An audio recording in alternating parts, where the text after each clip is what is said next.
Hi friends, പുതിയൊരു വീഡിയോയിലേക്ക് എല്ലാവർക്കും സ്വാഗതം. ബിഗ് ബോസ് സീസൺ 7 പറയുന്നതിന് മുമ്പ് എൻ്റെ ചാനലൊന്ന് സബ്സ്ക്രൈബ് ചെയ്യാനും സപ്പോർട്ട് ചെയ്യാനും നിങ്ങൾ മറക്കരുത്. നിങ്ങളുടെ അഭിപ്രായങ്ങൾ കൂടെ താഴെ രേഖപ്പെടുത്തണേ.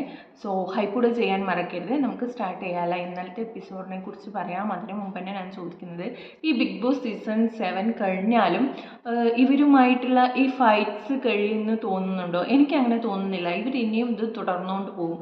എന്താണെന്ന് വെച്ചാൽ ഇത്രയും അധികം പേഴ്സണൽ ഇഷ്യൂസിനെ കുറിച്ച് പറഞ്ഞതും വീട്ടുകാരെ കുറിച്ച് പറഞ്ഞതും ഇത്രയധികം ഗ്രഡ്ജസ് വെക്കുന്നതുമായിട്ടുള്ള സീസൺ ഇത് മാത്രമായിട്ടാണ് എനിക്ക് തോന്നുന്നത്. കാരണം എന്താണെന്ന് വെച്ചാൽ എല്ലാ സീസണിലും ഗസ്റ്റുകൾ വന്നിട്ട് റീ എൻട്രീസ് വന്നിട്ട് ഇതുപോലെ കഴിഞ്ഞ കാര്യങ്ങൾ പറഞ്ഞ് വഴക്കുണ്ടാക്കുന്നതായിട്ട് ഞാൻ കണ്ടിട്ടില്ല, ഇതിലും കണ്ടിട്ടില്ല.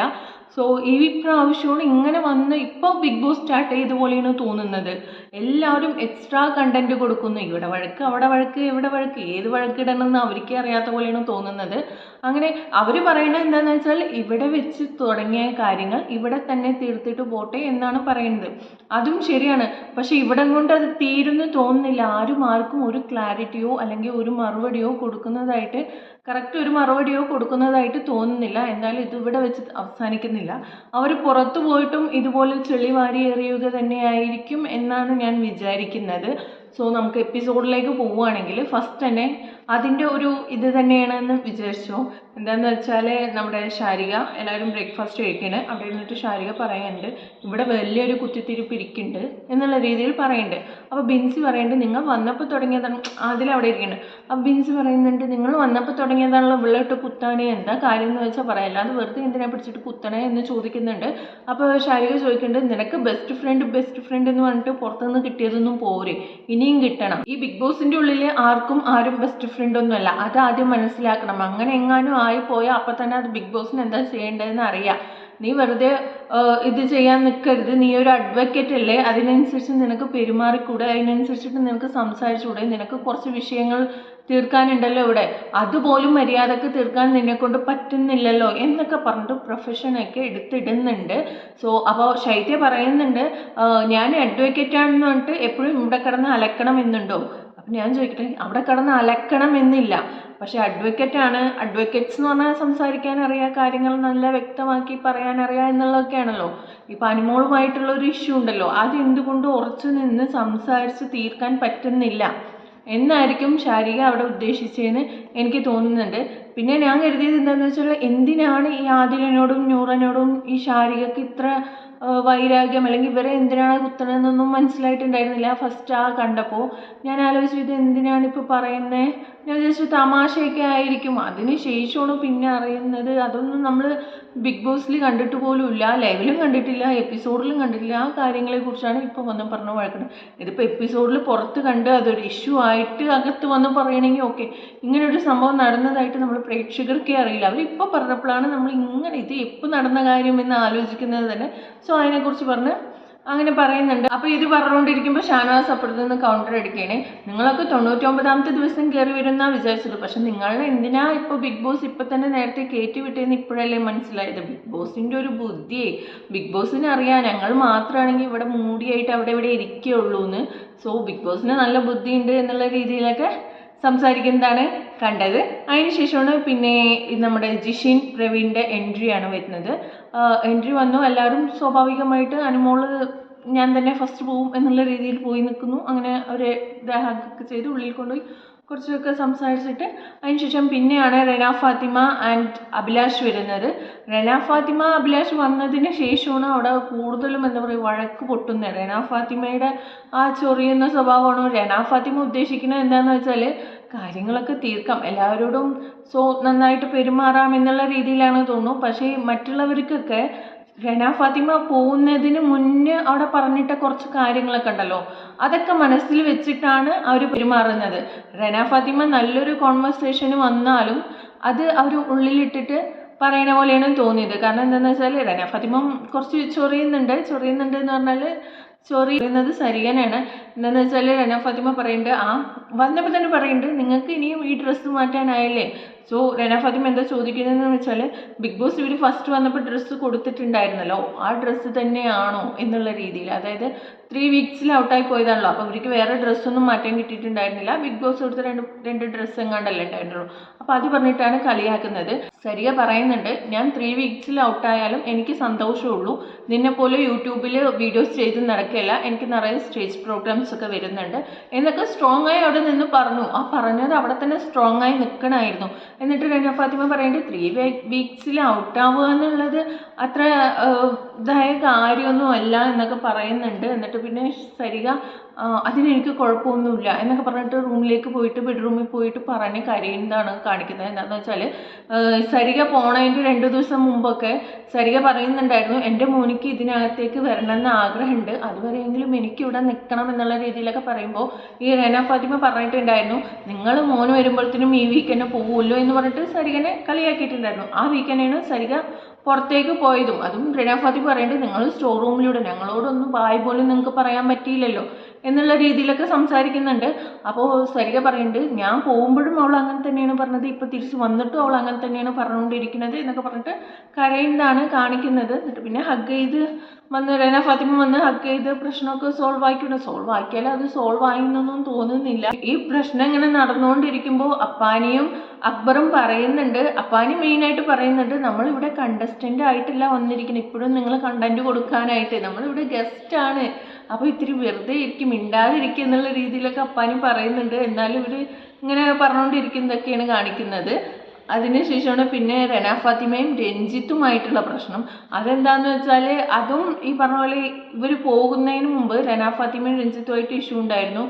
ഈ വയസ്സിൻ്റെ ഡിസ്ക്രിമിനേഷൻ ചെയ്യുന്നു എന്നുള്ള രീതിയിലൊക്കെ, മുതിർന്നവർക്ക് റെന ഫാത്തിമ റെസ്പെക്റ്റ് കൊടുക്കില്ല എന്നുള്ള രീതിയിലൊക്കെ, അതിൻ്റെ ഒരു മനസ്സിലതിട്ടിട്ട് പെരുമാറുന്ന പോലെയാണ് എനിക്ക് തോന്നിയത്. എന്താണെന്ന് വെച്ചാൽ റെന ഫാത്തിമ വരുന്നുണ്ട്, അത് എപ്പിസോഡിലില്ല, ലൈവിലാണ്. റെന ഫാത്തിമ വരുമ്പോൾ തന്നെ രഞ്ജിത്ത് അങ്ങനെ മൈൻഡൊന്നും ചെയ്യുന്നില്ല. അപ്പോൾ റെന ഫാത്തിമ അങ്ങനെ പരാതി പറയുമ്പോൾ ആദിലെ വിളിച്ചുകൊണ്ട് വരുന്നുണ്ട് റെന ഫാത്തിമനെ, വാ നമുക്ക് പോയി സംസാരിച്ച് നോക്കാൻ പറഞ്ഞിട്ട്. അപ്പോൾ റെന ഫാത്തിമ പോയിട്ട് ഒരാൾ നമ്മളോട് മിണ്ടാത്ത ആളോട് ഒരു നല്ല രീതിയിൽ പോയി ഒരു കോൺവെർസേഷനല്ലേ സ്റ്റാർട്ട് ചെയ്യേണ്ടത്. റെന ഫാത്തിമ എന്താ ചോദിക്കുന്നതെന്ന് വെച്ചാൽ, എന്താ ബ്രോ മൊടയാണോ എന്നുള്ള രീതിയിലാണ് റെന ഫാത്തിമാൻ്റെ ചോദ്യം. അത് കേട്ടപ്പോൾ തന്നെ പിന്നെയും പൊളിഞ്ഞ് രഞ്ജിത്തിന്. എന്നിട്ട് രഞ്ജിത്ത് അപ്പോൾ എന്ത് സംസാരം ഇപ്പോൾ സംസാരിക്കണേ എന്നുള്ള രീതിയിലൊക്കെ ചോദിച്ചു. എന്നിട്ട് പിന്നെ അവിടെ നിന്ന് അങ്ങോട്ട് പോയി. അതിനുശേഷമാണ് വീണ്ടും ഇവരെല്ലാവരും കൂടെ ഒരുമിച്ചിരിക്കുമ്പോൾ രഞ്ജിത്തിൻ്റെ മുഖത്ത് നോക്കിയിട്ട് റെന ഫാത്തിമ പാട്ട് പാടുകയാണ്, പിണക്കമാണോ ആ സോങ് പാടുകയാണ്. അപ്പോഴേക്കും രഞ്ജിത്തിന് വീണ്ടും പൊളിക്കുകയാണ്. രഞ്ജിത്ത് ചോദിക്കുന്നുണ്ട്, നീ എന്തിനാണ് എൻ്റെ മുഖത്ത് നോക്കി പാട്ട് പാടുന്നത്, നിൻ്റെ പിടക്കം തീർക്കാനാണോ ഞാൻ ഇപ്പോൾ ഇവിടെ വന്നേക്കുന്നതെന്നൊക്കെ പറഞ്ഞിട്ട് ഇങ്ങനെ വഴക്കുണ്ടാക്കിക്കൊണ്ടിരിക്കുകയാണ്. ഈ രഞ്ജിത്തിന് ഫസ്റ്റ് തന്നെ ഔട്ടായി പോയതിൻ്റെ ഫ്രസ്ട്രേഷൻ അങ്ങോട്ട് പറഞ്ഞിട്ടും എല്ലാവരും ഇങ്ങോട്ട് പറഞ്ഞിട്ടും തീരുന്നില്ല. അതിങ്ങനെ പറഞ്ഞുകൊണ്ടിരിക്കണം, ഓരോരുത്തരായിട്ട് ഇങ്ങനെ കയറി പിടിച്ചുകൊണ്ടിരിക്കണ പോലെയാണ് തോന്നിയത്. അപ്പോൾ പിന്നെ രഞ്ജിത്ത് ഇങ്ങനെ ഒരുപാട് ചൂടാവണമൊക്കെ കണ്ടപ്പോൾ കൂടെ ഇരിക്കുന്നത് ബിൻസി, ന്യൂറ, ശൈത്യയൊക്കെയാണ്. അപ്പോൾ ബിൻസി പറയുന്നുണ്ട്, അല്ല ചേട്ടന് എന്താ പറ്റിയ, ഇത് പ്രാങ്ക് ആണോ അത് ചേട്ടന് ഇതായിട്ട് ചെയ്യണോ മനസ്സിലാവണല്ലോ, ചേട്ടൻ്റെ മുഖം കണ്ടിട്ടാണെങ്കിൽ ദേഷ്യമുള്ള പോലെ ഞങ്ങൾക്ക് തോന്നുന്നുമില്ല, നിങ്ങൾക്കിത് സെറ്റാവില്ല, നിങ്ങളിവിടെ ഇരിക്കുക എന്നൊക്കെ പറഞ്ഞിട്ട് അതൊരു തമാശ രീതിയിലാക്കിയിട്ട്, അപ്പോഴേക്കും രഞ്ജിത്തിനും ചിരി വന്നു. അത് തമാശ രീതിയിലേക്കായിട്ട് അവിടെ ഇരിക്കുന്നുണ്ട്. അപ്പോൾ ഇടയിൽ കൂടെ റെന ഫാത്തിമ പറയുന്നുണ്ട്, ഓ ഈ പ്രകടനമൊക്കെ ഫസ്റ്റ് കാണിച്ചെങ്കിൽ ഇവിടെ ഒരു 50 ദിവസമെങ്കിലും നിന്ന് പോവുമായിരുന്നു എന്നുള്ള രീതിയിൽ റെന ഫാത്തിമ പറയുന്നുണ്ട്. പക്ഷെ അത് പുള്ളി കേട്ടില്ല. അത് കേട്ടായിരുന്നെങ്കിൽ പിന്നെ മതിയായിരുന്നു അടുത്തതിന്. അതുപോലെ തന്നെ അടുത്തായിട്ട് വന്ന് മസ്താനിയുടെ എൻട്രിയാണ്. മസ്താനിയുടെ എൻട്രി കണ്ടപ്പോൾ എനിക്ക് അയ്യോ പാവം എന്ന് തോന്നിപ്പോയി. എന്താണെന്ന് വെച്ചാൽ എല്ലാവരെയും വാം വെൽക്കം ചെയ്യാൻ വേണ്ടിയിട്ട് എല്ലാവരും ഓടിപ്പോയി നിൽക്കുന്നു, ഹഗ് ചെയ്യുന്നു, കാര്യങ്ങളൊക്കെ. ഈ എല്ലാവരും അവിടെ പോയി നിന്നു സോങ് കേട്ടപ്പോൾ. പക്ഷേ മസ്താനിയാണ് എന്ന് ആ ഡോർ ഓപ്പൺ ചെയ്ത സമയത്ത് എല്ലാവരുടെയും ഫേസും ഓ ഇവളാണ് എന്നുള്ള രീതിയിൽ ആയപോലെ മസ്താനി ചെയ്തിട്ടാണ്. പക്ഷെ ഒരു റീ എൻട്രി ആയിട്ട് എല്ലാവരെയും അങ്ങനെ ചെയ്യുമ്പോൾ ഒരാളെ മാത്രം അങ്ങനെ ചെയ്തപ്പോൾ എന്തോ ഒരു വിഷമം തോന്നി ആ രീതിയിൽ. അപ്പനെയും മാതിരിയൊന്നും പുറത്തേക്ക് വന്നില്ല, അവരിങ്ങനെ അകത്ത് നിന്ന് തന്നെ ഇങ്ങനെ നോക്കണം. അപ്പം മസ്താനിയാണ് വന്നതെന്ന് കണ്ടപ്പോൾ തന്നെ ഇവർ ഇവളോ ഞാനില്ല ഈ കളിക്ക് എന്ന് പറഞ്ഞിട്ട് പോണ പോലെ അപ്പാനി തിരിച്ചു പോയിന്. എന്നിട്ട് ആദിൽ എന്നോട് ചോദിക്കുന്നുണ്ട്, ഇവിടെ എല്ലാവരോടും എനിക്ക് ഓക്കെ കുഴപ്പമില്ല, പക്ഷെ ഇവളോട് എനിക്ക് പറ്റില്ല എന്ന് പറയുന്നുണ്ട്. ഞാൻ എന്താ ചെയ്യേണ്ടത്, ഒരു കോംപ്രമൈസ് ചെയ്യാനും എനിക്ക് താല്പര്യമില്ല എന്നൊക്കെ പറയുമ്പോൾ ആദിൽ പറയുന്നുണ്ട്, എന്തായാലും ഇപ്പോൾ ഗെയിമില്ല, നിങ്ങളുടെ ഗെയിമൊക്കെ കഴിഞ്ഞു, അപ്പോൾ ഒരു കാര്യം ചെയ്യും, നിങ്ങൾക്ക് എന്താണോ തോന്നുന്നത് അതുപോലെ നിങ്ങൾ പ്രവർത്തിക്കുക എന്ന് എന്ന് പറയുന്നുണ്ട് ആദില. ദേഷ്യമാണെങ്കിൽ ദേഷ്യത്തിൽ നിന്നോ, നല്ലതാണെങ്കിൽ നല്ലതിൽ നിന്നോ എന്നുള്ള രീതിയിൽ പറയുന്നുണ്ട് ആദില. അതിനുശേഷം പിന്നെ മസ്താനി അകത്തേക്ക് വന്നിട്ട് അവർ അപ്പുറത്ത് എല്ലാവരുമായിട്ട് സംസാരിച്ചുകൊണ്ടിരിക്കുന്നത്. അപ്പോൾ ഇപ്പുറത്ത് സോഫയിൽ ഇരുന്നിട്ട് ഷാരിക, അപ്പാനി, അക്ബറാണ് ഇരിക്കുന്ന സമയത്ത് ഷാരിക പറയുന്നുണ്ട്, എനിക്ക് ആ പെണ്ണിൻ്റെ മുഖം കാണുമ്പോൾ തന്നെ ഉണ്ടല്ലോ ദേഷ്യം വരുന്നുണ്ട് എന്ന് സരിക പറയുന്നുണ്ട്. അപ്പോൾ അക്ബർ പറയുന്നുണ്ട്, അപ്പോൾ ശരത്ത് അക്ബറിനോട് പറയുന്നുണ്ട്, എടാ അക്ബറെ, ഞാൻ ആരോടെങ്കിലും ഇവിടെ പേഴ്സണൽ കാര്യങ്ങൾ വെച്ചിട്ട് പെരുമാറണം നീ കണ്ടിട്ടുണ്ടോ? എല്ലാവരോടും ഞാൻ നല്ലപോലെ, പക്ഷേ ഈ പുള്ളിക്കാരിയോട് എനിക്ക് അങ്ങനെ തോന്നുന്നില്ല എന്നൊക്കെ പറയുന്നുണ്ട്. അപ്പോൾ അക്ബർ പറയുന്നുണ്ട്, ഞാൻ അവളെ പോയി 2 പറഞ്ഞിട്ട് വരട്ടെ എന്ന് പറയുന്നുണ്ട്. അപ്പോൾ അപ്പാനും ചോദിക്കുന്നുണ്ട്, അതെന്തിനാ എൻ്റെ കാര്യം പറഞ്ഞ് ഇനി നീ ഇവിടെ സംസാരിക്കണ്ട എന്നുള്ള രീതിയിൽ അപ്പാനും പറയുന്നുണ്ട്. അപ്പോൾ അക്ബർ പറയുന്നുണ്ട്, എനിക്കുണ്ടല്ലോ, എനിക്ക് ഈ ചെറിയ പിള്ളേർ ഒരു ഷൂടുള്ളൂ പിപ്പിന്ന് സൗണ്ട് ഉള്ളത്, അങ്ങനത്തെ രീതിയിലുള്ള അവളുടെ സംസാരം കേൾക്കുമ്പോഴേ എനിക്ക് ദേഷ്യമാണ് വരുന്നത് എന്നുള്ള രീതിയിലൊക്കെ അക്ബർ പറയുന്നുണ്ട്. എന്നിട്ട് പിന്നെ അപ്പാനി അക്ബറിനോട് ചോദിക്കുന്നുണ്ട്, അല്ല ഒരു കോംപ്രമൈസ് ചർച്ചയ്ക്ക് വന്നാൽ ഞാൻ എന്താ ചെയ്യേണ്ടത്, എനിക്ക് എങ്ങനെ പ്രതികരിക്കണം എന്നറിയില്ല എന്നൊക്കെ പറയുമ്പോൾ അക്ബർ പറഞ്ഞു കൊടുക്കുന്നുണ്ട്, കോംപ്രമൈസ് നല്ല രീതിയിലാണ് വരുന്നത്, മാന്യമായ രീതിയിലാണ് വരുന്നെങ്കിൽ അതുപോലെ സംസാരിക്കാം, അല്ല മുടയായിട്ടാണ് വരുന്നെങ്കിൽ അത് മുടയായിട്ട് തന്നെ തീർക്കണം എന്നുള്ള രീതിയിലൊക്കെ പറയുന്നതാണ് കാണിക്കുന്നത്. പിന്നെ കാണിക്കുന്നത് അനീഷ് വെസൽ കഴുകാൻ ഇവരിനെ വിളിക്കാൻ വരുന്നതാണ്. ആരൊക്കെയെന്ന് വെച്ചാൽ ആദില, നൂറ, റെന, ബിൻസി, ശൈത്യ, ഇവർ 5 പേരും അവിടെ ഉണ്ട്, ബെഡ്റൂമിലുണ്ട്. അപ്പോൾ ഇവരെ വന്ന് വിളിക്കുകയാണ്. 5 പേരും കൂടെ ഒന്ന് ശ്രമിച്ചാൽ പെട്ടെന്ന് ആ വെസലുകൾ കഴുകിയെടുക്കാൻ എന്ന് പറയുന്നുണ്ട്. അപ്പോൾ ആദില പറയേണ്ടത്, ചേട്ടൻ ഇവിടെ നിന്ന് സംസാരിക്കണ സമയം ഉണ്ടെങ്കിൽ അത് കഴുകിയെടുക്കാവുന്നതല്ലേ ഉള്ളൂ, ഞങ്ങൾ കുറച്ച് സംസാരിക്കട്ടെ എന്നുള്ള രീതിയിലൊക്കെ പറയുന്നുണ്ട്. ഈ ജോലി ചെയ്യാൻ എന്തോരം മടിച്ചുകളാണ്, ഈ ആദിലയാണ് മെയിൻ മടിച്ചെന്നാണ് തോന്നുന്നത്. അപ്പോൾ ഷാരിക അപ്പുറത്തൂടെ വരുമ്പോൾ പറയുന്നുണ്ട്, അതാ അവർ വെറുതെ നടക്കില്ല, അവരോട് ചെയ്തു തരാൻ പറ എന്ന് പറയുന്നുണ്ട്.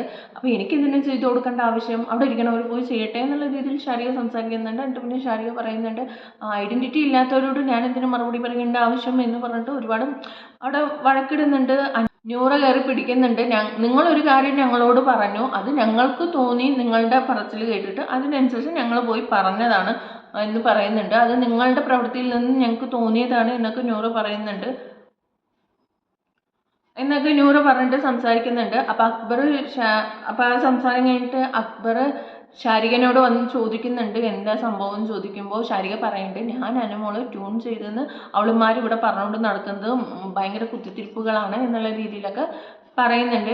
എന്നിട്ട് പിന്നെ ടൈമിൽ അപ്പുറത്ത് ഷാനവാസിനോടും ജിഷിനോടും ഇവർ ആദില, നൂറ, റന, ഫാത്തിമ അവരൊക്കെ ഇരുന്നിട്ട് സംസാരിക്കണേ, എന്താ ഉണ്ടായത്, എന്ത് പ്രശ്നമാണ് ഇപ്പോൾ ഈ പറയണേ എന്നുള്ളത് സംസാരിക്കുകയാണ്. അപ്പോൾ ആദില പറയുന്നുണ്ട്, ഇവർക്ക് ഷാരികയ്ക്ക് അനുമോളോട് ഒരു ലവ്, അപ്പോൾ അത് ഞങ്ങളോട് വന്ന് പറഞ്ഞു, അത് അനുമോൾക്ക് അവരോട് ഉണ്ടെന്നോ അല്ല അനുമോള് ഹഗ് ചെയ്തപ്പോൾ അവർക്ക് ഭയങ്കര കംഫർട്ടബിളായി തോന്നിയെന്നും എല്ലാം പറഞ്ഞു. അവർക്ക് കോളേജിൽ അങ്ങനത്തെ എക്സ്പീരിയൻസുകളൊക്കെ ഉണ്ട്, ഇപ്പോൾ ചേച്ചിനെ കണ്ടിട്ട് പെൺകുട്ടികൾ ഇഷ്ടമാണെന്ന് പറഞ്ഞിട്ടൊക്കെ ഉണ്ട്, എന്നതൊരു വ്യക്തത ആക്കണം, അനുമോളോട് ചോദിക്കണം എന്നുള്ള രീതിയിലൊക്കെ ഞങ്ങളോട് വന്ന് പറഞ്ഞെന്ന് പറഞ്ഞിട്ട്. അപ്പോൾ ഷാനവാസ് ചോദിക്കുന്നുണ്ട്, അല്ല ഈ അനുമോളുടെ പ്രവൃത്തി കണ്ട് എന്താ എല്ലാവർക്കും ഇങ്ങനെ തോന്നുന്നത് എന്നൊക്കെ ഷാനവാസ് ജിഷിനോട് ചോദിക്കുന്നുണ്ട്.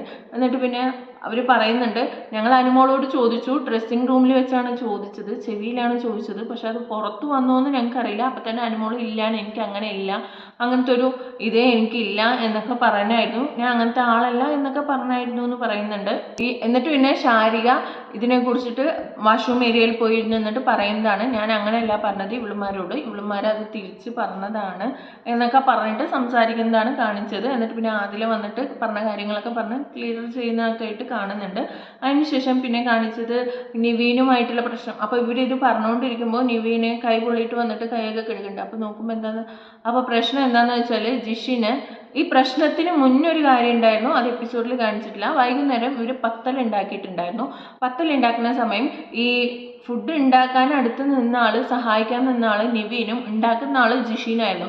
അപ്പോൾ ഉണ്ടാക്കിക്കൊണ്ടിരിക്കുന്ന സമയത്ത് തന്നെ നിവീൻ എടുത്ത് ഫുഡ് കഴിച്ചുകൊണ്ടിരിക്കുന്നുണ്ടായിരുന്നു, എല്ലാവർക്കും എണ്ണത്തിൽ ഉണ്ടാക്കിയതിൽ. എന്നിട്ട് പിന്നെ 2 ബിഗ് ബോസ് ചോദിച്ചപ്പോൾ ബിഗ് ബോസിന് കൊടുക്കുകയും ചെയ്തിട്ടുണ്ടായിരുന്നു. അപ്പം കുറച്ച് പേർക്ക് കിട്ടാത്തതുണ്ട്. അതെന്തുകൊണ്ട് നിവീൻ ഓരോരുത്തർക്ക് കൊടുക്കുമ്പോഴും അതിൽ നിന്ന് ഓരോ പങ്ക് നിവീനും എടുത്ത് കഴിക്കുന്നുണ്ടായിരുന്നു. സോ എല്ലാവർക്കും 2 വെച്ച് കൊടുക്കുമ്പോൾ നിവീന് ഈ ഫുഡ് ഉണ്ടാക്കുന്ന അവിടുന്ന് 12 എണ്ണമൊക്കെ എടുത്ത് കഴിച്ചു എന്നൊക്കെയാണ് പറയുന്നത്. അതിനെ തുടർന്നിട്ടാണ് ഇപ്പോൾ ജിഷിന് ഭൂരി ഉണ്ടാക്കിക്കൊണ്ടിരിക്കുന്ന സമയത്ത് നിവിൻ ഒരു ഭൂരി എടുക്കാൻ വരികയും അത് എടുക്കാൻ പാടില്ല എന്ന് പറഞ്ഞിട്ട് അവിടെ വെപ്പിക്കുകയും നിവിൻ എടുത്ത പീസിനെ വേസ്റ്റ് ബോക്സിൽ കൊണ്ടുപോയി ഇടുകയും ചെയ്തു. അപ്പോൾ അതിനെ തുടർന്നിട്ടാണ് അവിടെ പ്രശ്നം ഉണ്ടാവുന്നത്. ഇതാണ് പ്രശ്നത്തിന് മെയിൻ കാരണം. എന്താണ്, വൈകുന്നേരം ഉണ്ടാക്കിയ സാധനങ്ങൾ എല്ലാവർക്കും കൊടുക്കാൻ വിട്ടത് നിവിനെ തന്നെയാണ്. നിവിനാണെങ്കിൽ എല്ലാവർക്കും എത്തിച്ചതുമില്ല. അവിടെ നിന്നാണ് പ്രശ്നം. അതിൻ്റെ പേരിലാണ് ജിഷിന് ദേഷ്യം കാണിച്ചതല്ല. പക്ഷെ ഒരാൾ കഴിക്കുന്ന ഫുഡിനെ വാങ്ങിയിട്ട് ഒന്നില്ലെങ്കിൽ അവരെ കഴിക്കാൻ സമ്മതിക്കായിരുന്നു, അല്ലെങ്കിൽ പിന്നെ വാങ്ങിയിട്ട് അത് ഡസ്റ്റ്ബിന്നിൽ ഇടേണ്ട ആവശ്യം ഉണ്ടായിരുന്നില്ല. ഇതിപ്പോൾ കഴിച്ച സാധനം അവൻ തൊട്ടതല്ലേ, അവൻ കഴിച്ചതല്ലേ എന്ന് പറഞ്ഞിട്ട് ഡസ്റ്റ്ബിന്നിൽ ഇടേണ്ട ആവശ്യം ഉണ്ടായിരുന്നില്ല. അവിടെ എത്രയോ പേര് തിന്ന പ്ലേറ്റിൽ നിന്ന് ഒരുമിച്ചിരുന്ന് കഴിക്കുകയും തിന്ന ബാക്കി പോർഷൻസ് വാങ്ങുകയൊക്കെ ചെയ്യുന്ന. ഇപ്പോൾ നിവിൻ കഴിച്ചത് നിങ്ങൾക്ക് കഴിക്കാൻ താല്പര്യമില്ലെങ്കിൽ വേറെ ആരെങ്കിലും കഴിക്കായിരുന്നു. അത് ചെയ്യേണ്ട ആവശ്യം ഉണ്ടായിരുന്നില്ല എന്ന് എനിക്ക് തോന്നുന്നുണ്ട്. പിന്നെ മുൻഷി പിന്നെ ഇങ്ങനെ ചൊറിയാൻ നടക്കുകയാണല്ലോ. എന്തിനാണ്? ഇവരുടെ ഗെയിം കഴിഞ്ഞു പോയതാണ്. ഇവർക്കിനി ഗെയിമില്ല, ഇവർക്കിനി വോട്ടില്ല, ഇവർക്കിനി പേയ്മെന്റ് ഉണ്ടോയെന്നും കൂടെ അറിയില്ല. ഇത്രയും ഒന്നും ഓവറായിട്ട് ഇവിടെ ചെയ്യേണ്ട ആവശ്യം എന്താണെന്ന് മനസ്സിലാവുന്നില്ല. നിവീന പറയുന്നുണ്ട്, എന്ത് പറഞ്ഞാലും ഫുഡ് ആവണ സമയത്ത് കറക്റ്റായി വരുമല്ലോ, വേസ്റ്റ് പോലും ഇല്ലാണ്ട് കഴിച്ചു തീർക്കുമല്ലോ, ഒരു ജോലി എടുത്തിട്ടാണെങ്കിൽ പോട്ടെ എന്നുള്ള രീതിയിലൊക്കെ സംസാരിക്കുന്നുണ്ട്. അപ്പോൾ അക്ബർ അത് കയറി പിടിക്കുന്നുണ്ട്. അക്ബറിന് മാത്രമല്ല അവിടെ നിൽക്കുന്ന എല്ലാവർക്കും പറയാം. അനീഷ് അവിടെ കൈയും കെട്ടി മിണ്ടാതെ നോക്കി നിൽക്കുന്നത് ഞാൻ കണ്ടു. അത് അനീഷിനും സംസാരിക്കാം അവിടെ, പക്ഷെ അനീഷ് സംസാരിക്കുന്നില്ല, അക്ബറാണ് സംസാരിക്കുന്നത്. ആ വാക്കുകളൊന്നും നിങ്ങൾ ഇവിടെ പറയണ്ട. അവനാണ് 2 നേരം ഇവിടെ ഫുഡ് ഉണ്ടാക്കിയിട്ട് എല്ലാവർക്കും ഫുഡ് കൊടുത്തുകൊണ്ടിരുന്നത്. അപ്പം നിവിൻ പറയുന്നുണ്ട്, നിങ്ങൾ ജസ്റ്റ് ഗസ്റ്റാണ്, ഗസ്റ്റ് വന്നാൽ ഗസ്റ്റിനെ പോലെ ഇരുന്നാൽ മതി, പെട്ടെന്ന് അടുക്കള കീഴടക്കിയിട്ട് ഞങ്ങളിവിടെ ഇപ്പോഴും ഹൗസ് മേറ്റ്സ് ആണ്, ഞങ്ങളെ ഭരിക്കാൻ നിങ്ങൾ വരണ്ട എന്നുള്ള രീതിയിലൊക്കെ നിവീനും സംസാരിക്കുന്നുണ്ട്. എന്നിട്ട് അപ്പുറത്ത് പോയി ഇരുന്ന് കരയുന്ന സമയത്താണ് അക്ബർ ഇങ്ങനെ പറയുന്നതൊക്കെ കാണിക്കുന്നത്. അത് ജിഷിൻ്റെ ഭാഗത്ത് നിന്ന് വളരെ ഒരു മോശം പ്രവർത്തനമായിട്ടാണ് എനിക്കും തോന്നിയത്. കഴിക്കുന്ന ഭക്ഷണത്തെ കയ്യിൽ നിന്ന് മേടിച്ചിട്ട് ഡസ്റ്റ്ബിന്നിൽ ഇടുക എന്ന് പറഞ്ഞാൽ അത്രത്തോളം ഒരു മോശം കാര്യം വേറെ ഇല്ല എന്ന് തന്നെ പറയണം. എന്നിട്ട് ഈ മുൻഷിനെ പറയേണ്ടത് ആകെ ഒരു 2 ദിവസം തന്നെ ഉള്ളൂ, എന്നിട്ട് ഉമ്മമാരൊക്കെ ഗെയിം കളിക്കാൻ നടക്കുകയാണ്. ആരവിടെ ഗെയിം കളിക്കണം? അവരാണ് ഇവിടെ വന്ന് ഗെയിം കളിച്ചുകൊണ്ടിരിക്കുന്നത്. അത് കഴിഞ്ഞിട്ട് പിന്നെ കാണിക്കുന്നത് മസ്താനി പുറത്തു പോയിട്ട് അനുഭവിച്ചിട്ട് സംസാരിക്കുന്നതാണ് കാണിക്കുന്നത്. എന്തൊക്കെ അനുഭവിച്ചു, എത്രത്തോളം, എനിക്ക് ഒരു പോസിറ്റീവ് പോലും ഉണ്ടായിരുന്നില്ല, ഞാൻ അത്രയ്ക്ക് അനുഭവിച്ചു. അത് മസ്താനി ആര്യനും കൂടെ ഉള്ള ഒരു ഇൻ്റർവ്യൂവിൽ തന്നെ മസ്താനി പറഞ്ഞിട്ടുണ്ടായിരുന്നു എത്രത്തോളം മസ്താനി അനുഭവിച്ചു. തെലുങ്കിൽ നിന്നും കന്നഡയിൽ നിന്നും വരെ എനിക്ക് വഴക്ക് കേട്ടുകൊണ്ടിരിക്കുകയാണ് എന്നുള്ള രീതിയിലൊക്കെ പറയണ്ടായിരുന്നു. അപ്പോൾ അതിനെക്കുറിച്ചൊക്കെ പറയണ്ടായിരുന്നു. എൻ്റെ ഒരു 1% പോലും അനുമോൾക്കൊന്നും ഇല്ലാട്ടോ എന്നുള്ള രീതിയിലൊക്കെ സംസാരിക്കുന്നതാണ് കാണിക്കുന്നത്. അപ്പോൾ ഇപ്പുറത്തെ സൈഡ് അതിനെക്കുറിച്ചിട്ട് അവിടെ മസ്താനി സംസാരിച്ചുകൊണ്ടിരിക്കുമ്പോൾ ഇപ്പുറത്തെ സൈഡ് ശരത്തും അക്ബറും സംസാരിക്കുകയാണ്. ഞാൻ ഇവിടുന്ന് ഔട്ടായി പോണ സമയത്ത് ഒരു പെണ്ണ് ഞാൻ ഔട്ടായി പോണതിൻ്റെ സന്തോഷത്തിൽ കൈയടിച്ചിട്ട് സന്തോഷിക്കുകയാണ്, അത്രത്തോളം ദുഷ്ടനാണ് ഞാൻ അക്ബറെ എന്ന് പറഞ്ഞിട്ട് സംസാരിക്കുകയാണ്. അപ്പോൾ അക്ബർ അങ്ങനെയൊന്നും ഇല്ല പറയേണ്ടത്. അതിൻ്റെ ഇടയിലേക്ക് സരിക വരുന്നുണ്ട്. സരിക വന്നിട്ട് പറയണേ, ഇവനെ വെച്ച് അവർ പുറത്ത് പൊന്തൂലൊക്കെ ഉണ്ടാക്കിക്കൊണ്ടിരിക്കണം, ഇവനെ വെച്ച് ഇപ്പോഴും ഇവനെ വിറ്റുകൊണ്ടിരിക്കുകയാണ്. കാരണം എന്താണെന്ന് വെച്ചാൽ മസ്താനിയും ആര്യനും തമ്മിലുള്ള ഒരു ഇൻ്റർവ്യൂ ഉണ്ടായിരുന്നു, അതിലും ഇവനെ ഭയങ്കര മോശമായിട്ടാണ് പറഞ്ഞത് എന്ന് പറയുന്നുണ്ട്. അപ്പോൾ അക്ബർ ചോദിക്കുന്നുണ്ട്, ആര്യനോ ചോദിക്കുന്നുണ്ട്. അതെ ആര്യൻ തന്നെയെന്ന് പറയുന്നുണ്ട്. അക്ബർ ഭയങ്കര ഞെട്ടുന്നുണ്ട്, പുറത്ത് എന്തൊക്കെയാണ് നടക്കുന്നത് എന്നുള്ള രീതിയിലൊക്കെ അക്ബർ ഭയങ്കര ഇതായിട്ട് ചോദിക്കുന്നതാണ് കാണുന്നത്. അപ്പം ഇതിനൊക്കെ ശേഷമാണ് നമ്മൾ പ്രമോയിൽ കണ്ട കാര്യങ്ങൾ ഉണ്ടാവുന്നത്. ബിൻസി, ശരത്ത്, അനുമോളുള്ള സംസാരം. സോ ബിൻസി പറയുന്ന ഓരോ മറുപടിയിലും അനുമോളുടെ വായി അടഞ്ഞിരിക്കുന്നതാണ് കാണുന്നത്. അതിനെ സംബന്ധിച്ചിടത്തോളം അഭിലാഷും ജിഷിനും ഇന്ന് രാവിലെ അനുമോൾക്കൊരു ക്ലാസ് കൊടുക്കുന്നുണ്ട്. ഇനിയും കുറച്ച് പേരും കൂടെ വരാനുണ്ട്, നിനക്ക് ഇനിയും കിട്ടാനുണ്ട്, അതുകൊണ്ട് നീ കുറച്ചുകൂടെ സ്ട്രോങ് ആയിരിക്കണം, ഒന്നിലും ഡൗൺ ആവരുത്, എല്ലാവരും വരുന്നത് പുറത്തുനിന്നുള്ള ഒരു അനാലിസിസ് കൊണ്ടാണ് വരുന്നത് എന്നുള്ള രീതിയിലൊക്കെ അവർ അനുമോളെ പറഞ്ഞ് തയ്യാറാക്കി എടുക്കുന്നതാണ് കാണുന്നത്. രാവിലെ ലൈവിൽ കണ്ടത് ഞാൻ. അതിനുശേഷം ശരത്ത് ചോദിക്കുകയാണ്, നീ ഇവിടെ അന്ന് എന്നെയും അവളെയും കുറിച്ച് പറഞ്ഞല്ലോ, അതെന്തുകൊണ്ടാണ് നീ പറഞ്ഞത്? എന്ന് ചോദിക്കുമ്പോൾ അനുമോളുടെ മറുപടി ചിരിച്ചുകൊണ്ട് അത് ഞാൻ വെറുതെ പറഞ്ഞതാ എന്ന് പറഞ്ഞിട്ട് ചിരിക്കുകയാണ് അനുമോള്. അപ്പോൾ ശരത്ത് പറയുന്നുണ്ട്, നിനക്കറിയോ ആ ഒരു പേരിൽ എനിക്ക് എന്തൊക്കെ കുടുംബത്തിൽ എത്രത്തോളം പ്രശ്നം ഉണ്ടായി എന്ന് നിനക്കറിയോ ചോദിക്കുമ്പോൾ അപ്പോഴും ഇല്ല ഇല്ല എന്താ ഉണ്ടായേ എന്നുള്ള രീതിയിലൊക്കെയാണ് അനുമോളുടെ ചോദ്യം. മറ്റുള്ളവരുടെ ജീവിതത്തിൽ കയറി കളിച്ചിട്ട് ഒരു വളഞ്ഞ ചിരിയേ. അപ്പോൾ ഈ സംസാരത്തിലേക്ക് ബിൻസി വന്ന് കയറുകയാണ്. അപ്പോൾ ഇതിനു മുമ്പുള്ള കുറച്ച് കാര്യങ്ങൾ എന്താണെന്ന് വെച്ചാൽ അപ്പാനിക്ക് ഇതിനെക്കുറിച്ച് സംസാരിക്കണ്ടായിരുന്നു. അപ്പോൾ ബിൻസി പറയണേ എനിക്കിതിനെക്കുറിച്ച് ക്ലിയർ ചെയ്തേ പറ്റൂ, എനിക്ക് ചോദിച്ചേ പറ്റൂ എന്നുള്ള രീതിയിൽ ബിൻസി പറയുന്നുണ്ട്. അപ്പാനി മാറി നിന്നാലും ഞാൻ അതിനെക്കുറിച്ച് ചോദിക്കും എന്നാണ് ബിൻസിയുടെ സംസാരം ഉണ്ടായിരുന്നത്. അങ്ങനെ ബിൻസിയും സംസാരിച്ച് അക്ബറും ചോദിക്കണം പറയണം എന്നുള്ള രീതിയിൽ സരികയും പറഞ്ഞു ചോദിക്കണം പറയണം, പുറത്ത് ഒരുപാട് ഇതായതാണ് എന്നുള്ള രീതിയിലൊക്കെ അവരുടെ നിർബന്ധപ്രകാരമാണ് ഇപ്പോൾ ശരത്ത് ഇവിടെ വന്നിരുന്നിട്ട് സംസാരിക്കുന്നത്. ശരത്തിന് ഈ ഇഷ്യൂവിനെ കുറിച്ച് സംസാരിക്കണം എന്ന് താല്പര്യമില്ല. അപ്പോൾ അതിലേക്ക് ബിൻസി ചേരുന്നുണ്ട്. ബിൻസി അപ്പോൾ ശരത്ത് പറയുന്നുണ്ട്, ഇവള് പറയുന്നു നമ്മളെക്കുറിച്ച് വെറുതെ ആണ് പറയുന്നത് ഇവളിപ്പോൾ പറയുന്നു. ഇതേപോലെ നമ്മൾ ഇവളെക്കുറിച്ച് വെറുതെ പറഞ്ഞാൽ ഇവൾക്ക് എങ്ങനെ ഉണ്ടാവും, ഇവള് സമ്മതിച്ച് തരുമോ എന്നൊക്കെ ശരത്ത് ചോദിക്കുന്നുണ്ട്. എൻ്റെയും ജീവിതത്തിന് അപ്പോൾ ഒരു വിലയും കണക്കാക്കുന്നില്ല, ഇവളുടെ ജീവിതത്തിന് മാത്രമാണ് വില കണക്കാക്കുന്നുള്ളൂ എന്നുള്ള രീതിയിലൊക്കെ പറയുന്നുണ്ട്. അതിന് ഞാൻ സോറി പറഞ്ഞല്ലോ എന്നാണ് അനുമോളുടെ മറുപടി. അപ്പോൾ ബിൻസി പറയുന്നുണ്ട്, നീ സോറി പറഞ്ഞ ആരോട്? അപ്പാനിയോട്. പുറത്ത് ഞാനാ നിൽക്കുന്നത്, ഞാൻ ഇല്ലാത്തപ്പോഴാണ് നീ എന്നെക്കുറിച്ച് ഇവിടെ സംസാരിച്ചിരിക്കുന്നത്, ഞാൻ അനുഭവിച്ചതിനെ ആരോട് എന്ത് പറയണം എന്നുള്ള രീതിയിൽ ചോദിക്കുന്നുണ്ട്. അനു പറയണ മറുപടി എന്താണെന്ന് വെച്ചാൽ, ഞാൻ അത് പിന്നെ അവൾക്ക് പറഞ്ഞ് മനസ്സിലാക്കി കൊടുക്കാൻ വേണ്ടി ചെയ്തതാണ്. നിങ്ങൾ രണ്ടുപേരും സംസാരിച്ചുകൊണ്ടിരിക്കുമ്പോൾ ഇങ്ങനെ കയ്യിൽ പിടിച്ചിട്ടൊക്കെ ഇരുന്ന് സംസാരിക്കുന്ന കണ്ടപ്പോൾ എനിക്ക് അങ്ങനെ തോന്നി എന്നുള്ള രീതിയിലേക്കാണ് അനുമോളുടെ സംസാരം. അപ്പോൾ ബിൻസി ചോദിക്കുന്ന ചോദ്യങ്ങൾ കറക്റ്റ് ചോദ്യങ്ങൾ ബിൻസിക്ക് ചോദിക്കാൻ പറ്റുന്നുണ്ട്. എന്താണെന്ന് വെച്ചാൽ ആ ചോദ്യങ്ങൾ ചോദിക്കുമ്പോൾ അനുമോൾക്ക് മറുപടി ഇല്ലാതായി പോവുകയാണ്. എന്തുകൊണ്ടാണ് അനുമോൾക്ക് മറുപടി ഇല്ലാത്തത്? ബിൻസി ചോദിക്കുന്നത്, അങ്ങനെ ഞാൻ കയ്യിൽ പിടിച്ച് സംസാരിക്കുമ്പോഴേക്കും നിനക്ക് അങ്ങനെ തോന്നിയെങ്കിൽ നീ ഇവിടെ അനീഷേട്ടനോട് എന്താണ് ചെയ്തുകൊണ്ടിരുന്നത്? നീ കയ്യും കലാശവും കാണിച്ചിട്ടല്ലേ ആ മനുഷ്യൻ നിന്നെ വന്ന് പ്രപ്പോസ് ചെയ്തത്. നിന്റെ ഒരു ഇച്ഛായാവിളിയും കാര്യങ്ങളും ഒക്കെ ഞങ്ങൾ പുറത്തിരുന്ന് കണ്ടുകൊണ്ടിരിക്കുക തന്നെയാണ്. അതിൻ്റെ ഒരു പകുതി പോലും ഞങ്ങൾ ഇവിടെ ചെയ്തിട്ടില്ലല്ലോ നിനക്ക് പറയാൻ എന്നുള്ള രീതിയിലൊക്കെ ബിൻസിയും അനുവുമായിട്ട് ഭയങ്കരമായിട്ട് സംസാരം നടന്നുകൊണ്ടിരിക്കുകയാണ്. പല സ്ഥലത്തും അനുമോൾക്ക് സംസാരമില്ല, അനുമോൾക്ക് മിണ്ടാതിരിക്കാനേ പറ്റുന്നുള്ളൂ. അനുമോൾക്ക് സംസാരിക്കാൻ പറ്റുന്നില്ല, കാരണം ഇവർ ചോദിക്കുന്നതിനുള്ള മറുപടി അനുമോൾക്കില്ല. ഇപ്പോൾ ഇത് ബിൻസി പറയുമ്പോഴും അനീഷേട്ടനോട് ഞാൻ കാണിച്ചത് തമാശയാണ് എന്നാണ് അനുമോളുടെ മറുപടി. ഇതാണോ തമാശ? ഇതിൻ്റെ പകുതി പോലും കാണിക്കാത്ത ഞങ്ങളെയല്ലേ നീ ഇങ്ങനെ പറഞ്ഞത് എന്നുള്ള രീതിയിലാണ് അവർ ചോദിക്കുന്നത്. അങ്ങനെ അനു പറയുന്ന ഓരോ മറുപടിക്കും മറുചോദ്യം ബിൻസിക്ക് ഉണ്ടായിരുന്നു. ആ മറുചോദ്യത്തിനുള്ള മറുപടി അനുമോൾക്കില്ല. അനുമോൾ പല ഭാഗത്തും സൈലൻ്റായി അവിടെ ഇരിക്കേണ്ടി വന്നിട്ടുണ്ട്. ഇതുപോലെ അനുമോൾക്ക് മറുപടി ചോദിക്കാൻ ആളുകൾ ഉണ്ടായിരുന്നെങ്കിൽ അനുമോൾ ഇത്ര അധികം ഈ മാതിരി പറഞ്ഞു കൂട്ടിയിട്ടുണ്ടാവില്ല എന്ന് ഞാൻ വിചാരിക്കുന്നു. അപ്പോൾ അഭിലാഷ് പറയുന്നുണ്ട്, നിങ്ങളിപ്പോൾ ഈ സംസാരം ഇവിടെ എടുത്തിട്ടാൽ ഇത് ഏത് വഴിക്കാണ് പോവാന്ന് നിങ്ങൾക്ക് തന്നെ അറിയാം, പുറത്ത് പോയിട്ട് തീർത്താൽ പോരെ എന്ന് ചോദിക്കുന്നുണ്ട്.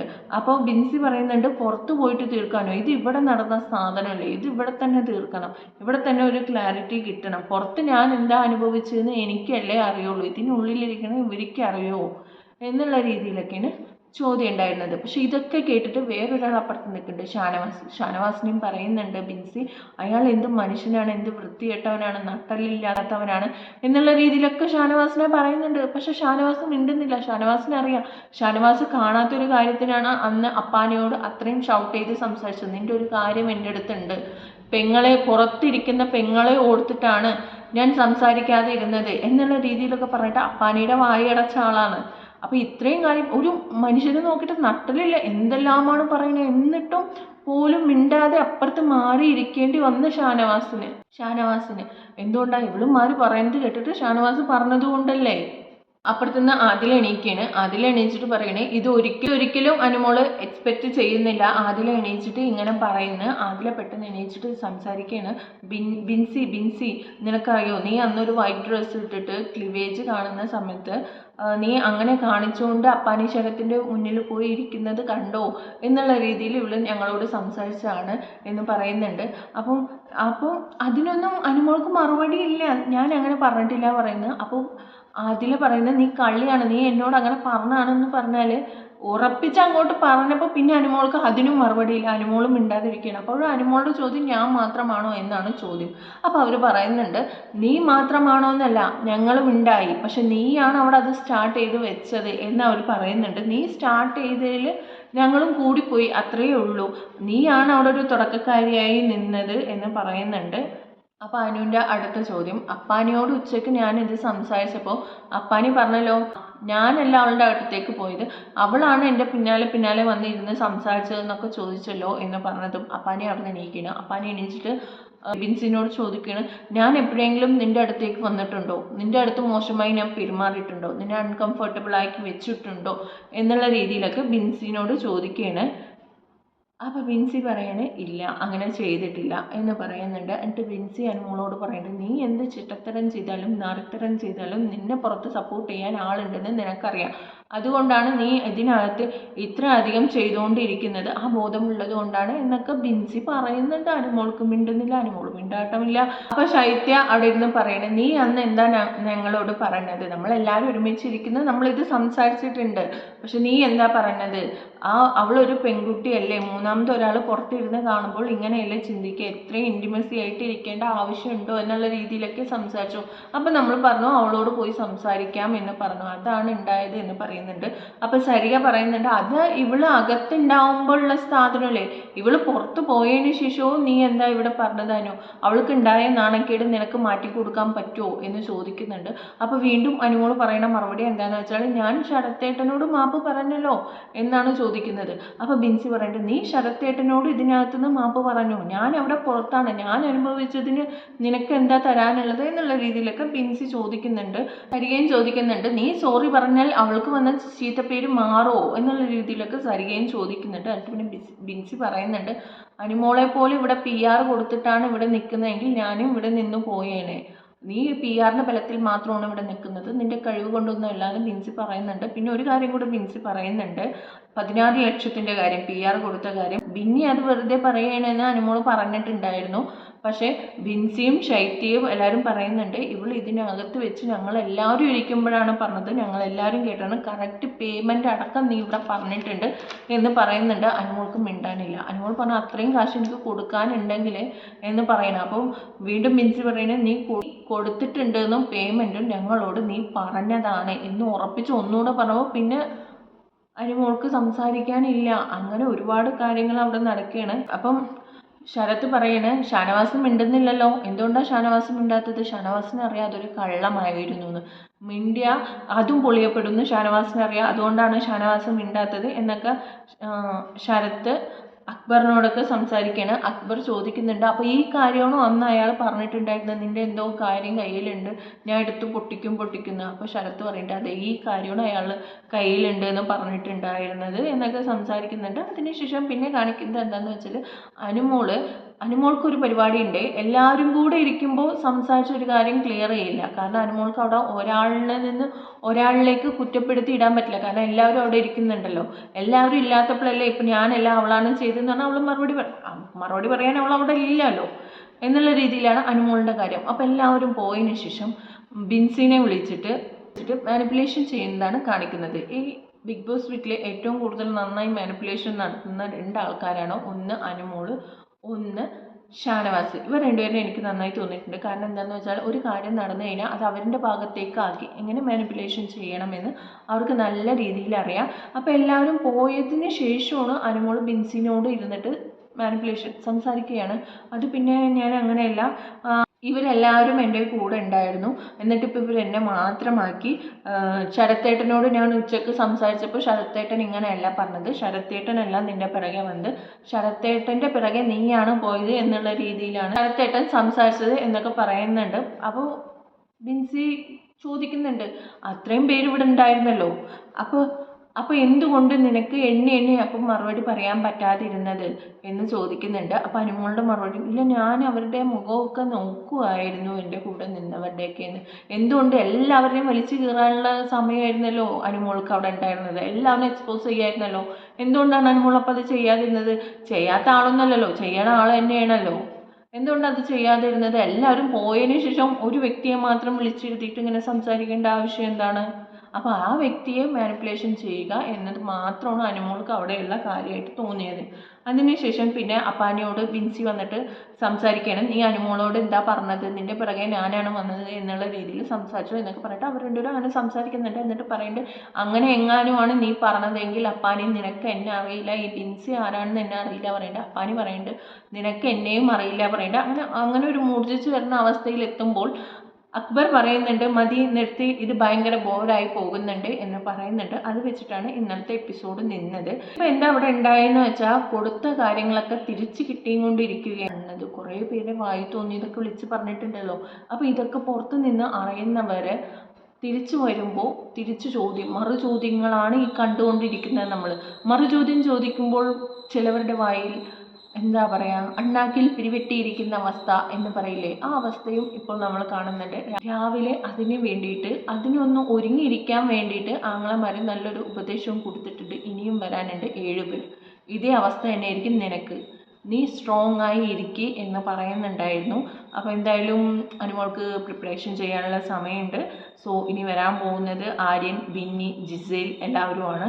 ഇവരെയൊക്കെ നല്ല രീതിയിൽ തന്നെ പറഞ്ഞ ആളാണ് അനുമോള്. ഇനി എന്തൊക്കെയാണ് ഉള്ളത്, ചിലപ്പോൾ ഇനിയിപ്പോൾ അവർ കഴിഞ്ഞില്ലേ പോട്ടെ എന്ന് കിട്ടുമോ എന്നൊന്നും നമുക്കറിയില്ല. സോ നമുക്ക് ഇന്നത്തെ എപ്പിസോഡിൽ കാണാം എന്തൊക്കെയാണ് ഉള്ളത് എന്ന്. ഇപ്പോൾ എല്ലാവരും പറയുന്നു, വന്നവരെല്ലാവരും അനുമോളെ ടാർഗറ്റ് ചെയ്യുന്നു എന്ന് പറയുന്നു. അനുമോൾ ഈ പറഞ്ഞവരെയൊക്കെ ചെയ്തതല്ലേ അവർ തിരിച്ചു ചോദിക്കുന്നത്. അവർ ചോദിക്കുന്നത് ഇവിടെ തുടങ്ങിയ കാര്യങ്ങൾ ഇവിടെ അവസാനിക്കട്ടെ എന്ന് പറഞ്ഞിട്ടാണ് ചോദിക്കുന്നത്.